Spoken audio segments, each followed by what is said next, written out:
बघा,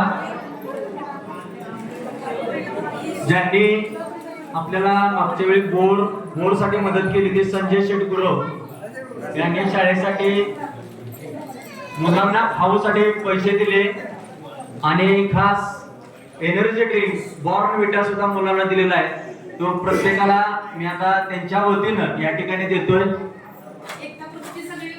पाठीमागे